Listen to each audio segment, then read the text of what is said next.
Marcos, a quem nós agradecemos pela presença. Querido povo de Deus aqui reunido para celebrar esse 19º domingo do tempo comum. Nele nós temos a graça de agradecer ao Senhor pelos nossos pais, essa intenção tão especial neste dia. Também fazemos a abertura da Semana Nacional da Família. Toda a igreja no Brasil está sendo convocada a viver esse tempo como uma oportunidade para que a gente reflita acerca da identidade da família. Família, torna-te aquilo que és. Essa afirmação que há 45 anos o Papa São João Paulo II colocou num dos seus, talvez, o mais importante documento, do seu magistério sobre a família, familiares consórcio. E ali ele chamava em causa essa necessidade de toda a igreja pensar a missão, o protagonismo e a responsabilidade da família cristã no mundo de hoje. E como nós, que somos igreja, devemos salvaguardar essa igreja doméstica, né? Essa célula fundamental da vida eclesial, essa célula fundamental da vida social, que precisa ser iluminada pela beleza do Evangelho. Ou se a gente quisesse utilizar as palavras do Papa Francisco, da alegria do Evangelho. E hoje a gente também, a partir dessas motivações, dessas orientações pastorais, a gente precisa pensar de que modo a gente pode encontrar a Deus. Quais são os caminhos que nós trilhamos para viver a experiência de Deus?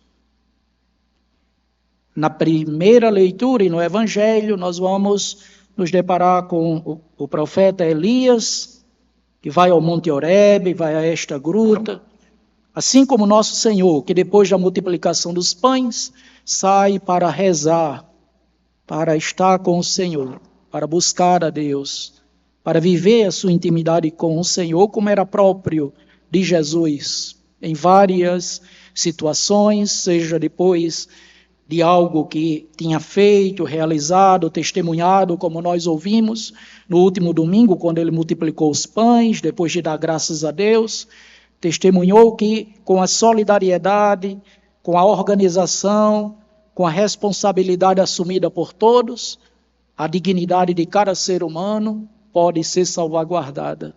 Nos ensinou que também a presença de Deus, ela anima esse sentimento, a presença de Deus anima essa prática, esse agir cristão. O agir cristão, para não ser um agir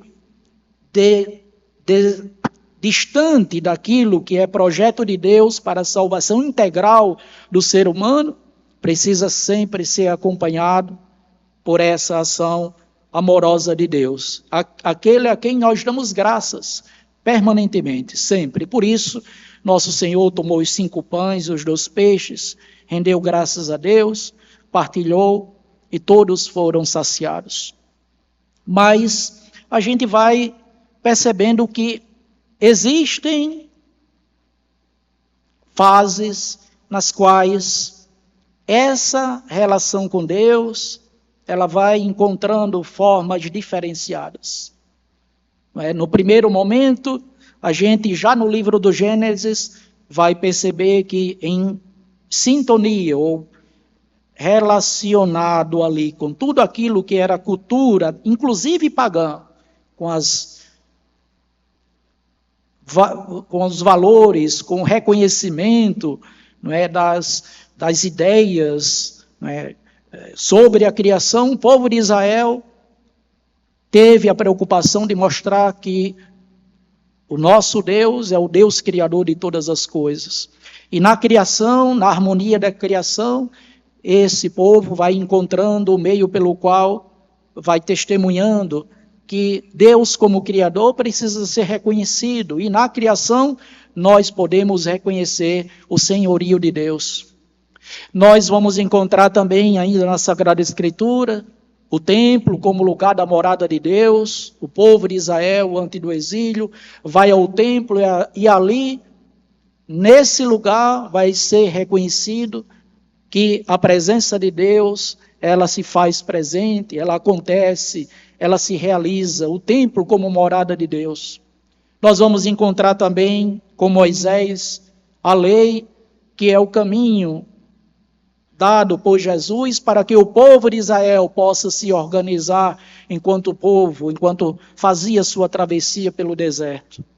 Mas com os profetas, essa relação, esse encontro, precisa acontecer numa experiência profunda de intimidade com o Senhor. Por isso que a saída de Elias. E esse reconhecimento da passagem de Deus, que não é agora na Páscoa, não é o sacrifício do Cordeiro, mas essa manifestação de Deus, essa teofania de Deus, acontece pela brisa que passa. Como isso também pode acontecer em nossas vidas, nós devemos ter o coração aberto para perceber os sinais de Deus, os sinais dos tempos. A igreja, mais recentemente, deu um salto daquilo que nós concebíamos a partir do dado da criação, das leis, da natureza, para nos voltar para o ser humano como um caminho primordial, a partir do qual nós podemos reconhecer Deus, o ser humano, o outro que é criado à imagem e semelhança de Deus, o outro que é chamado a viver a santidade, o outro que deve viver a sua consagração, o outro que tem uma face, o outro que tem um rosto, o outro que tem os seus direitos, o outro que tem a sua dignidade de filho de Deus. Então nós vamos, como cristãos, à luz da fé, à luz do Evangelho, procurando os caminhos para reconhecer que Deus está entre nós. Deus que pode se manifestar no rosto de uma criança, Deus que pode se manifestar no rosto dos mais pobres, Deus que pode se manifestar no rosto de todos aqueles que estão nas periferias geográficas e existenciais. Mas Deus que não está na guerra, Deus que não está na violência, Deus que não está na desigualdade, Deus que não está na miséria, porque sempre que fazemos isso, contribuímos com esses sinais que vão de encontro ao projeto do reinado de Deus, nós ferimos, nós renegamos os meios pelos quais nós somos chamados de fato a testemunhar a presença de Deus, antes de tudo com a nossa vida. E cabe aqui, talvez a título de atualização, pensar em santos como Santa Teresinha do Menino Jesus, que escolheu a pequena via, a via da humildade, a via de buscar a santidade nas pequenas coisas de cada dia, ali no seu convento, no seu mosteiro. E me parece que ela é, como santa contemporânea, aquela que melhor traduz aquilo que nós vamos encontrar como expressão da liturgia da palavra de hoje, como mensagem central da liturgia da palavra de hoje. Nós precisamos, como cristãos, especialmente celebrando hoje a abertura da Semana Nacional da Família, procurar a santificação das nossas famílias, vivendo o Evangelho nas pequenas coisas, dentro das nossas famílias. O Evangelho da família, que deve ser o Evangelho da vida, o Evangelho do perdão, o Evangelho da paz, o Evangelho do encontro, o Evangelho do diálogo, o Evangelho da paciência, o Evangelho da alegria. Esse Evangelho que precisa ser a alma da vida familiar. E o Papa Francisco, na alegria do Evangelho, 35 anos depois, quando ele escreveu a Alegria do Evangelho, que nesse ano está fazendo 10 anos, ele fez justamente no capítulo 3º todo um comentário do capítulo 13 da Carta de São Paulo aos Coríntios, que por sinal é o texto referencial, para o lema da celebração desta Semana Nacional da Família, a caridade como vínculo da perfeição, a caridade ou esse amor realmente que eleva, que transforma, que revigora, que dá um sentido à vida familiar. Então hoje, celebrando essa Santa Missa do 19º domingo do tempo comum, iluminados pela primeira leitura, pelo Evangelho, por aquilo que o apóstolo Paulo nos diz, que nós somos chamados, assim como ele, a testemunhar a luz do Espírito Santo, mas também de acordo com essa consciência, que é o lugar por excelência, onde a verdade de Deus se revela, onde o amor de Deus pode ser acolhido, nós também devemos nos preparar no mundo de hoje para dar o nosso testemunho nas pequenas coisas, para que as nossas famílias, elas sejam santificadas. E a santificação da família passa necessariamente pelo modo com o qual nós acolhemos a presença de Jesus. E o Evangelho, ele é lapidar nesse sentido. Pedro, como os demais apóstolos, não tinham clareza de quem estava se aproximando. É um fantasma. Como nós, muitas vezes, na nossa experiência de fé, quando é desenvolvida, quando é marcada por uma certa imaturidade dessa relação com Deus, essa relação que realmente faz com que nós tenhamos os olhos abertos para perceber que em meio às adversidades da vida, os desafios da história, os desafios das nossas vidas, mas também os desafios das nossas famílias no mundo de hoje, as famílias que estão muitas vezes sendo sufocadas pela ditadura do relativismo, as famílias que estão sendo sufocadas muitas vezes por essa cultura midiática e digital, que tira de nós essa alegria do encontro, da vida fraterna, nos leva a um profundo individualismo, às vezes até entre os casais, às vezes nas relações entre os filhos e os pais.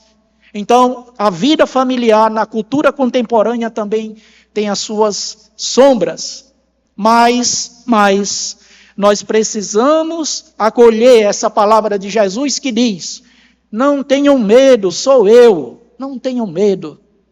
E quando nós acolhemos esse imperativo de Jesus, de fato a nossa vida, ela vai ser sustentada naquilo que de fato nos santifica, aquilo que de fato faz com que nós possamos caminhar como peregrinos na história, sempre envolvidos na história, sempre presentes no tempo, mas atentos àquilo que Deus tem como projeto de salvação para cada um de nós, para as nossas famílias e para o mundo. Então que essa semana